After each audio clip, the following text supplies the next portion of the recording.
80% ಅವ್ರದೇ ಸ್ಕೂಲ್ ಇನ್ಸ್ಟಿಟ್ಯೂಷನ್ಸ್ಗಳು ಇರೋದು ಅಂತ ಅನ್ಸುತ್ತೆ. ಹಿಂಗಿದ್ದಾಗ ಏನಾಗುತ್ತೆ ಹೇಳಿ, ಪಾಪ ಎಲ್ಲಿ ಇಂಗ್ಲೀಷ್ ಮೀಡಿಯಂಗೆ ಓದ್ಸೋಕ್ಕಾಗುತ್ತೆ, ಕೆಲವರು ಓದಿಸೋದೇ ಇಲ್ಲ ಬಿಟ್ಬಿಡ್ತಾರೆ. 50-60 ಸಾವಿರ ಲಕ್ಷಗಟ್ಟಲೆ ಫೀಸ್ ನೋಡಿ, ಅದನ್ನು ಹೇಳ್ತಾರೆ ದೊಡ್ಡದಾಗೇನೋ ನಾವು ಅಷ್ಟೊಂದು ಫೀಸ್ ವಸೂಲಿ ಮಾಡೋಂಗಿಲ್ಲ, ಹಂಗೆ ಯಾರೋ ಮಾಡಿದ್ರೆ ನಮಗೆ ಕಂಪ್ಲೇಂಟ್ ಮಾಡಿ ಅಂತೇಳಿ. ಅಕಸ್ಮಾತ್ ಯಾರಾದರೂ ಒಬ್ಬರು ಟೀಚರ್ ಹೋಗ್ಬಿಟ್ಟು ಪೇರೆಂಟ್ಸ್ ಹೋಗ್ಬಿಟ್ಟು ಈ ಥರ ಮಾಡ್ತಿದ್ದಾರೆ ಅಂದರೆ ಆ ಹುಡುಗನ ಒಂಥರ ಏನೋ ಮಾಡೋದು, ಅವನ ಮೇಲೆ ಏನೋ ಇಲ್ದಿದ್ದ ಈ ಥರದ್ದೆಲ್ಲ ಮಾಡ್ತಾರೆ. ಇದು ನಿಜವಾಗ್ಲೂ ನೀವು ಹೇಳಿದ್ರಲ್ಲ ಏನು ಅಭಿವೃದ್ಧಿ ಆಗಿದೆ ಅಂತ, ಏನೂ ಅಭಿವೃದ್ಧಿ ಆಗಿಲ್ಲ, ಎಂಥದ್ದು ಇಲ್ಲ. ಬರೀ ಹುಡುಗರಿಗೇನೋ ಮೊಟ್ಟೆ ಕೊಡ್ತೀವಿ, ನಾವು ಅದು ಮಾಡ್ತೀವಿ. ಯಾವನಿಗಿರ್ಬೇಕು, ಯಾರು ಕೇಳಿದಾರೆ ಇವ್ರಿಗೆ ದುಡ್ಡು ಕೊಡ್ರಿ, ಫ್ರೀ ಬಸ್ ಕೊಡ್ರಿ ಅಂತ ಯಾರು ಕೇಳಿದ್ದಾರೆ?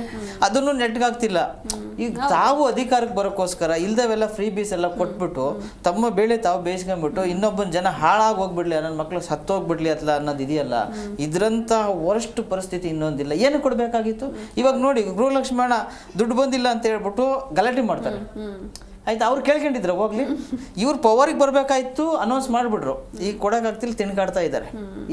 ಈ ಥರದ್ದೆಲ್ಲ ನೋಡಿ, 57,000 ಕೋಟಿ ಏನೋ ಅದು ಇನ್ನು ಒಂದು ವರ್ಷಕ್ಕೆ. ಆಯ್ತಾ, ಇದು ಬಸ್ಸಿಂದ ಎಷ್ಟು, ಇದೇ ದುಡ್ಡನ್ನ ಡೆವಲಪ್ಮೆಂಟ್ಗೆ ಹಾಕಿ, ಟೀಚರ್ಸ್ ರಿಕ್ವೈರ್ ಮಾಡಿ, ಎಜುಕೇಶನ್